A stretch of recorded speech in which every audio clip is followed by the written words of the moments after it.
about Corrie. Oh, how did you come here? How did you find it? We told them. You told them all. You told them all. Very We good. told them some, but they still Some, have more not all. questions Okay. than we do too. Now let me tell you a little bit before, because I don't know what you told them. Well, it is a story about the World War II. And during that time lived in the family taboo. And during that time they saved a lot of people, especially Jewish people. And I will often mention the name Corrie. Now Corrie was the daughter of the family, but she was also the leader of the resistance movement in this house during that time. And she survived the war. And after the war she became a very famous evangelist and traveled all over the world. This is short. Well, this is the family room, not the original furniture. Only the two clocks on my left hand belongs to the family taboo. Oh, it is needlework here, the table Corrie made by herself. And the rest is in the style as in that time. After here, we go upstairs to Corrie's room, that's almost in the top of the house, and there's the hiding place. So there was a hiding place during the war in this house.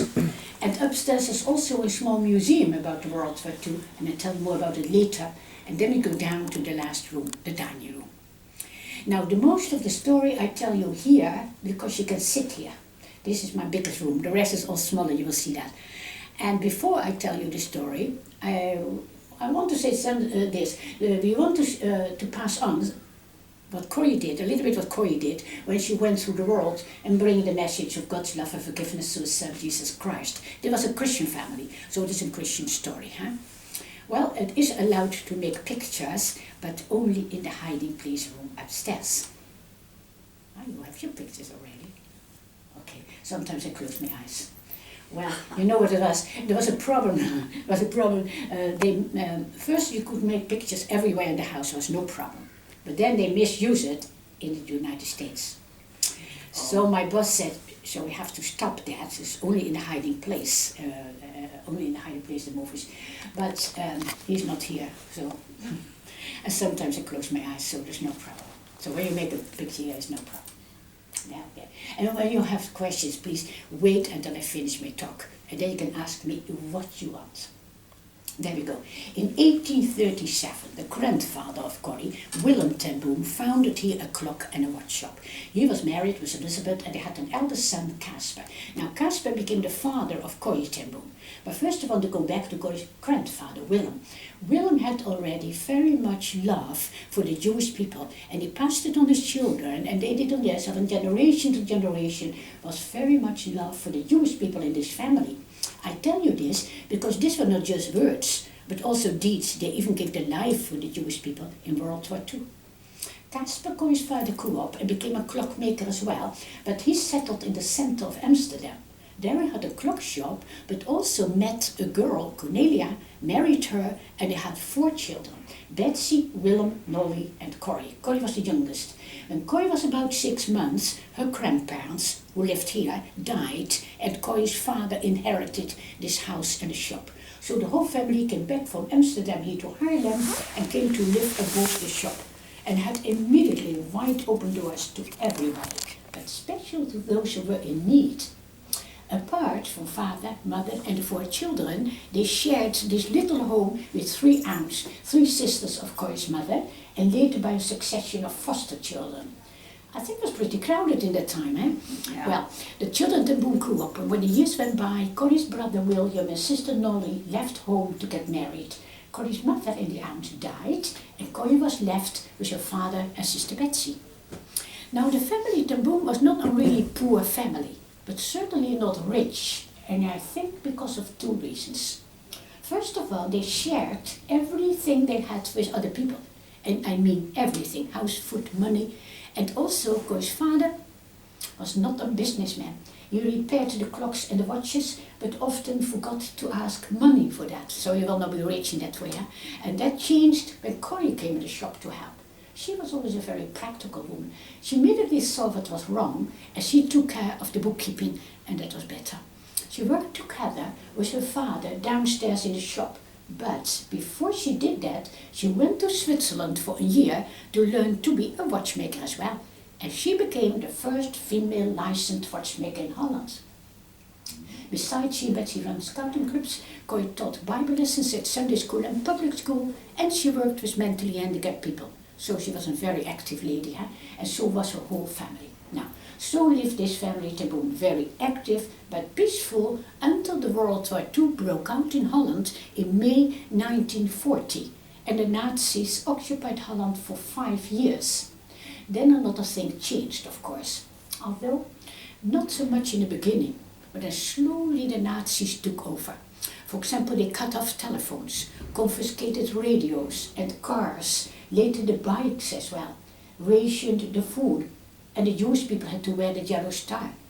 And the men, the officials and the students had to sign a document that they were Jewish or not Jewish. When they refused, they lost their jobs, or the students were not allowed to go to the university longer. So many of them refused, so had to go in hiding. And then later during the occupation, the men in Holland, mostly young, strong men, the Nazis pressed them to work for the Nazi war industry in Germany, by the way, as a slave, that didn't pay them. So many of them refused as well, so had to go in hiding as well. And Corrie must stop with all the activities outside, was not allowed to do this longer. So she came in house to help her sister Betsy housekeeping. Now that was good, because this was always an open house for everybody, and now became more and more a hiding place, a refuge and hiding place for hunted people, for people who were sought by the enemy. The Jewish people, but what I said before, also other Dutch people who refused to collaborate with the Nazis. And this house became a kind of transit house. So that means people came here for help, but couldn't stay here all, of course, so they were taken from here to safe addresses somewhere else in the country, and Corrie organized this with help of her family, of course. And in this way, very soon, this house became a center of underground activities, and Corrie was, what I said, the leader of the resistance movement in this house. And she had working for her about 80 people, 80, and she built up a whole network of addresses and contacts through the Netherlands, of course, during that time.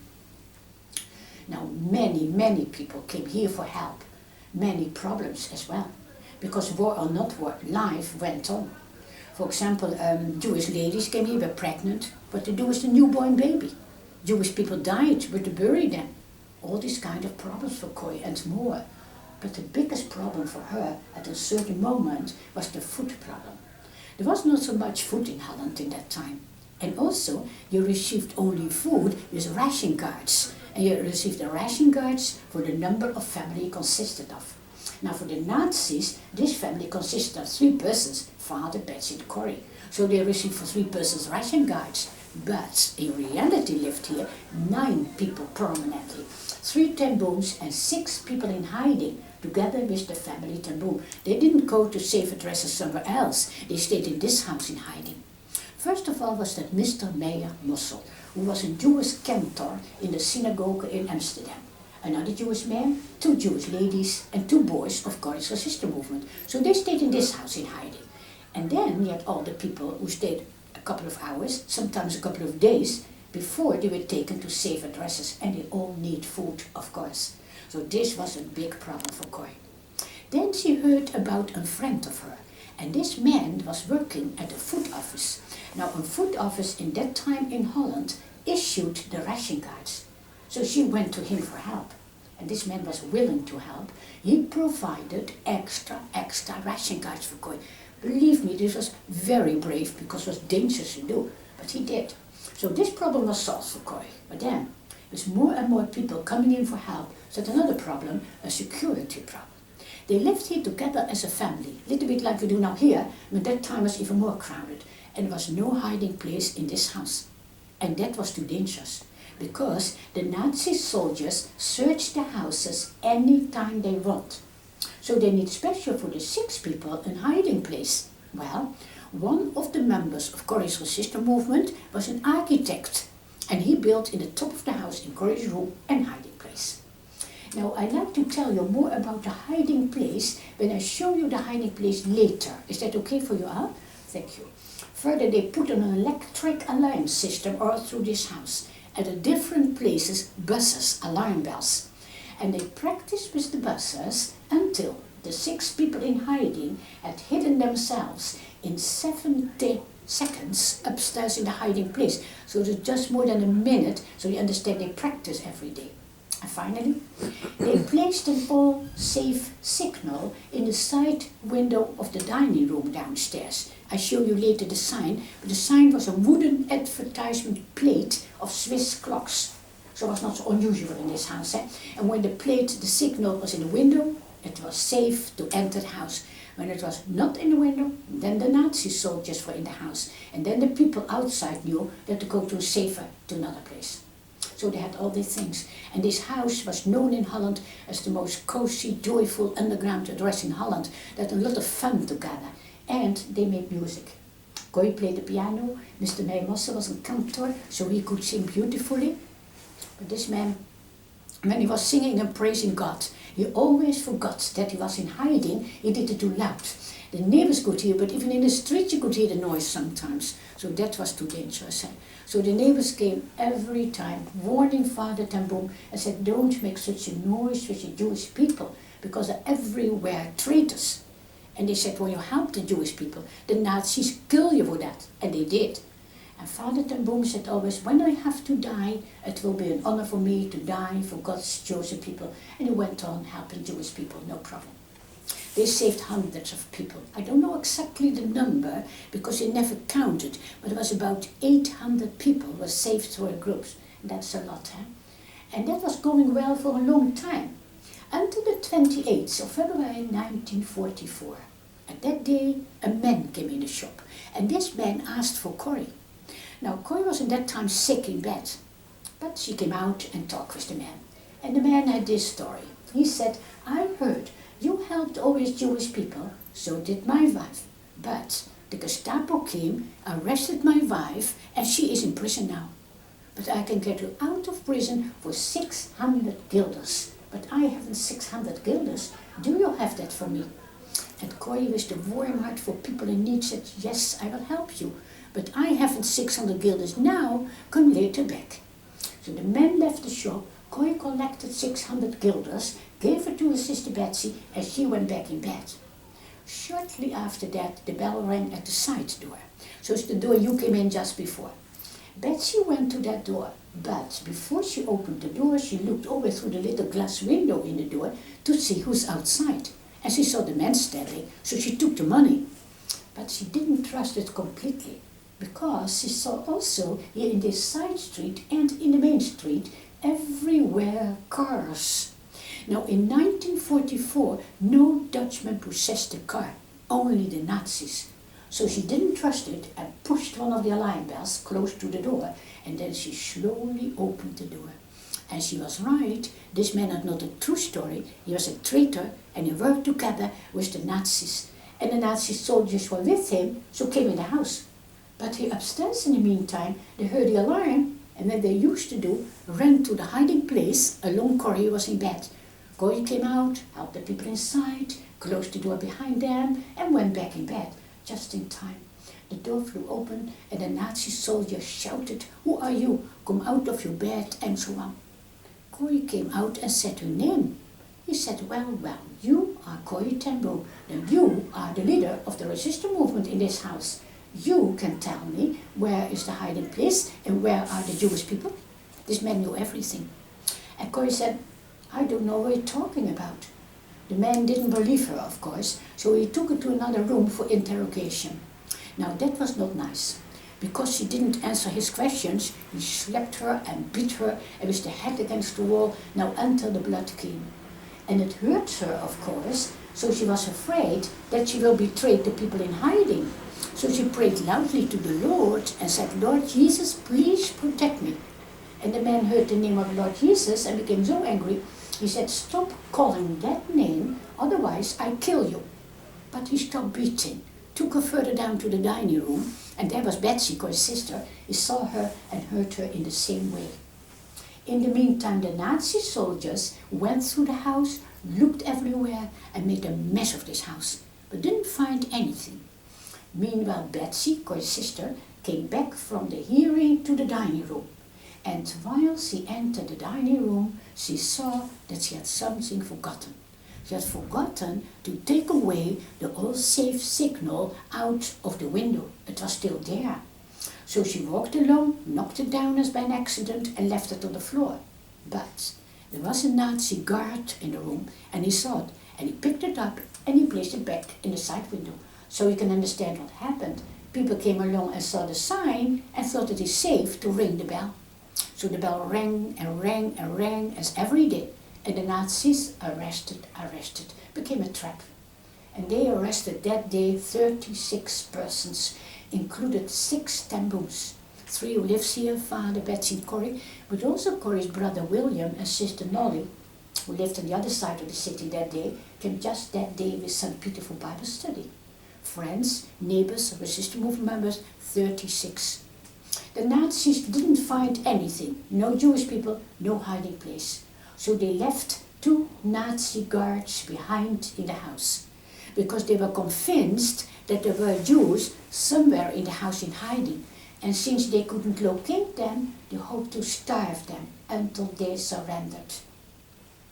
And then they took all the arrested persons, the family, the woman and the others, to the police station. And the next day, they sent them all to a prison close to The Hague in Scheveningen. In that time, Corrie's father was 84 years old. And the Gestapo officer sang there in the prison said, "Old man, you can go home and die over there when you promise me to stop," what he called criminal activities. And Father ten Boom said, "I cannot promise that. When you release me today and people in need come to my house, tomorrow I help them again." So he had to stay in the prison. And 10 days after his arrest, Corrie's father died alone in the corridor over there.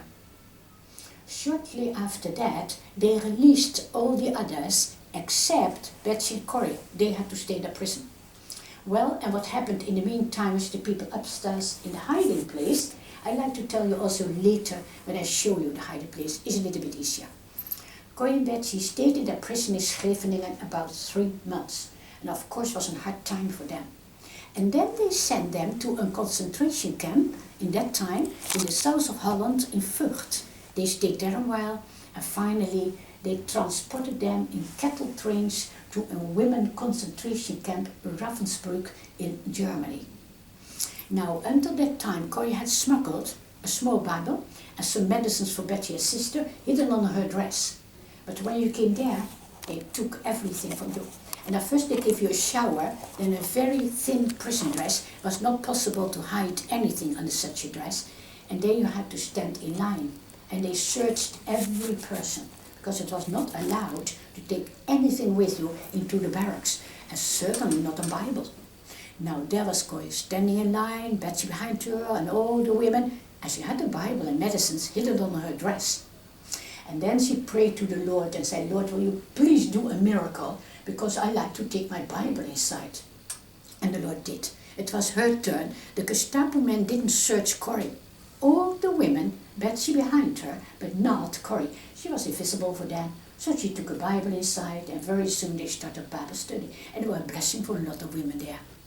Now they did the Bible study twice a day. And of course was not allowed to do that. But they could do that because of the lice and the fleas. You know, the little animals when it's dirty. These barracks were built with 2 rooms. Each room was built for about 250 to sleep like this. They put in each room about 700 people, and later even more, so you can understand how the fleas were so dirty. And the guards were so afraid for the fleas, they never came inside the barracks. They stood always outside, opened the door, shouted the orders inside, and closed the door immediately behind them. They never came inside. So that way they could do the Bible study. And one day, Betsy, Corrie's sister, thanked the Lord for the fleas, because the Lord used the fleas to spread his word. Now there was true, but it was not so nice. Well, in Ravensbrück they had to work hard outside, especially for Betsy was hard, because she had always a weak health, and now she was extremely weak. But Corrie was always stronger and helped Betsy as much as possible. But when the guards saw that, she beat Betsy with the whip until the blood came several times. And also when you stood for roll call and fell down, they stood ready with the dogs and a whip to beat. Well, one night Betsy, Corrie's sister, had a dream from God.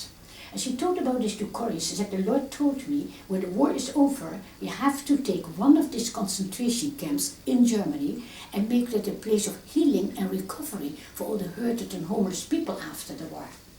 And also she described a house in Holland She'd never been there, but the Lord showed her. Said, we have to take this house in Holland and make it a place of healing for all the survivors of the concentration camps when the war is over.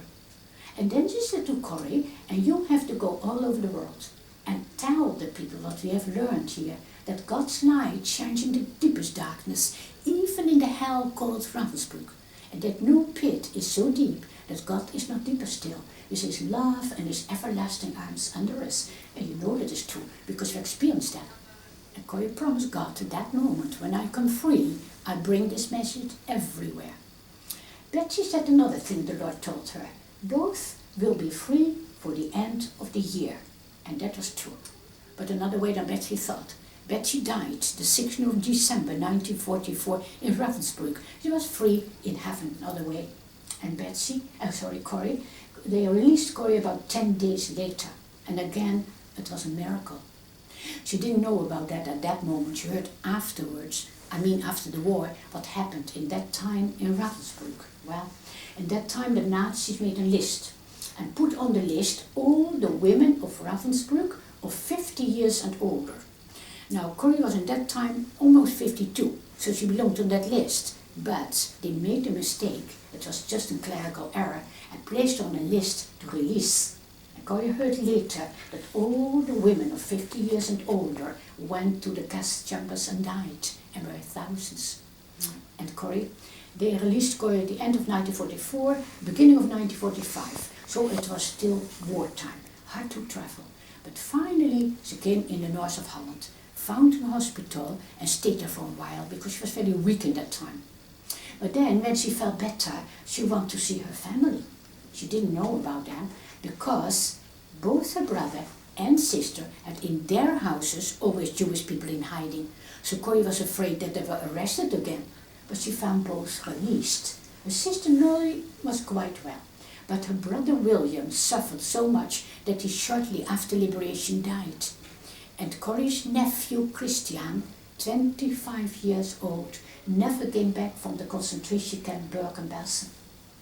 Well, Corrie stayed a while with her family. Then she came back in this house. She promised God to bring the message everywhere, but it was still wartime, so not allowed to do this openly. So she did it in secret in houses of friends. And one day she was telling again about Ravensbrück and Betsy's dream somewhere in this city. And afterwards a lady came to her. And the lady said to Corrie, I promise you and God my big, huge house close to this city for a healing place, if my son comes back from concentration camp. Well, Corrie went home. Shortly after that she received a note, very short. My son is back, and an address, no more. She went to the address, she had never been there. But when she came there, she knew this is the house the Lord wants me to take for a healing place, because it was exactly as Betsy described in Ravensbrück, and the Lord showed her. So May 1945 was liberation.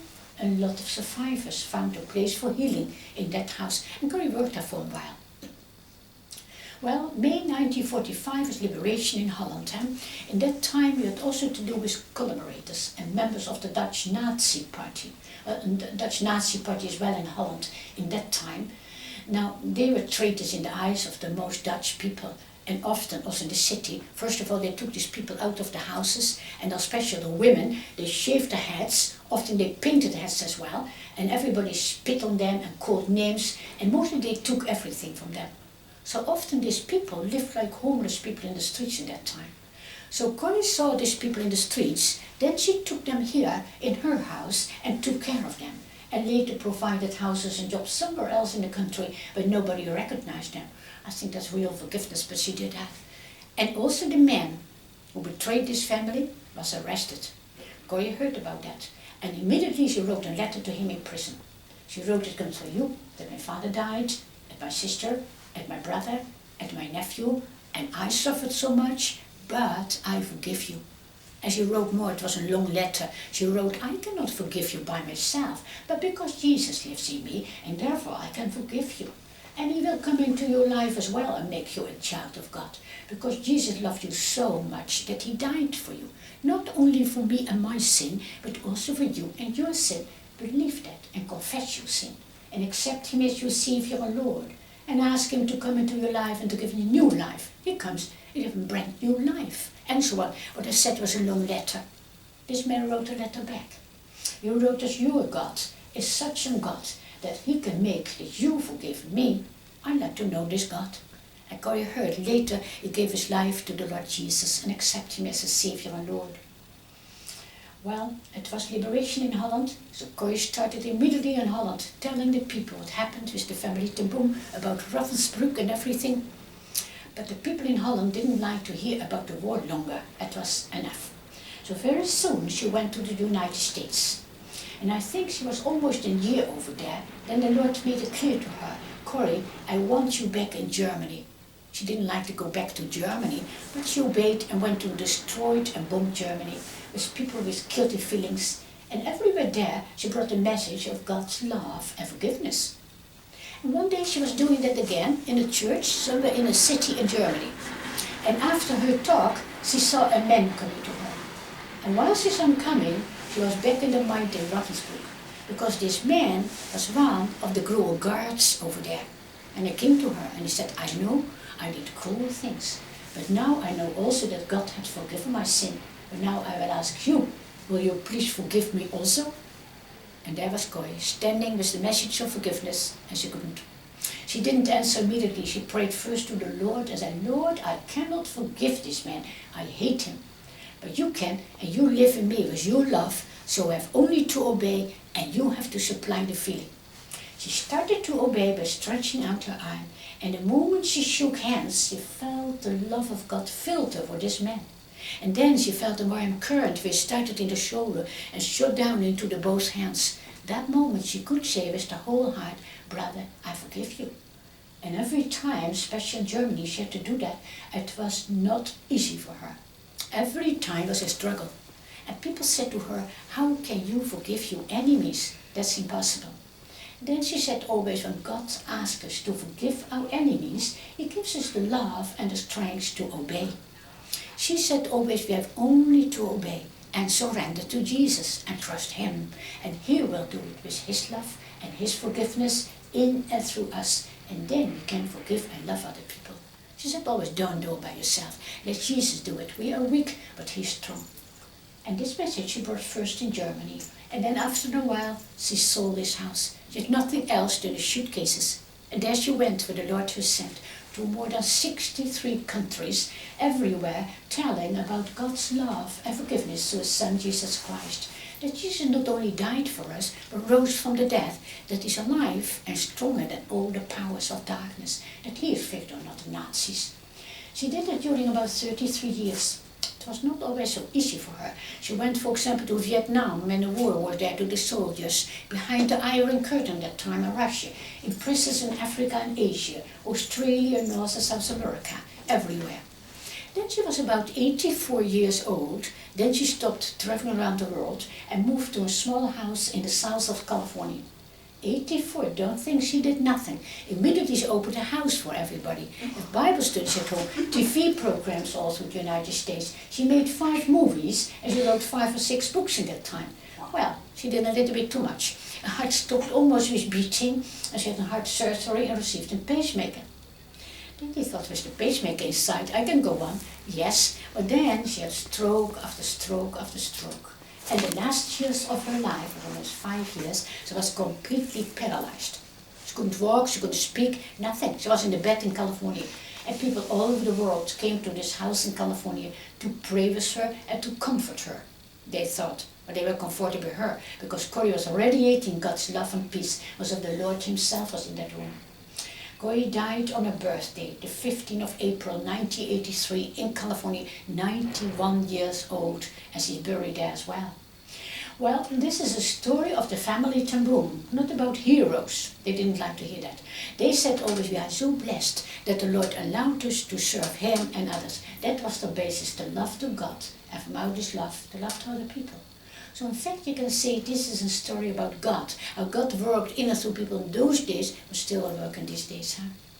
Now behind me, you can see there's a lot of books. Corrie together with other people wrote about 20 books, and they are translated now already, I think in 60 languages already. Yeah. It's not all the 60 languages, but a lot of them, different languages. I think the most famous book is The Hiding Place, and the movie The Hiding Place, and both have downstairs in English as well. By the way, this is a very old house, even for the Dutch it's an old house. It's built in the end of 1400, the beginning of 1500. So that's more than 500 years old house. It's not the oldest house here in this city, because the big cathedral there, the marketplace, is 1300 I think, and then we have older houses as well. I think this is old enough. And since 1987, the house and the shop belongs to a foundation. The man in the shop had nothing to do with the Ten Boom family, just rented from the foundation. Well, he used the name Ten Boom for his watches and clocks, but that's allowed. And since Corrie's birthday, the 15th of April 1988, we are given the tours, and we are about 8 or 10 volunteers working here. This is all picture where we have left from before the World War II from the family Ten Boom, except one of Corrie, my left hand, as an older lady, but the rest is more as a child. And I want to say something about the picture on my right hand, just above the small lamp. It's a photograph of Corrie's grandfather. I started with him, and I'll finish with him as well.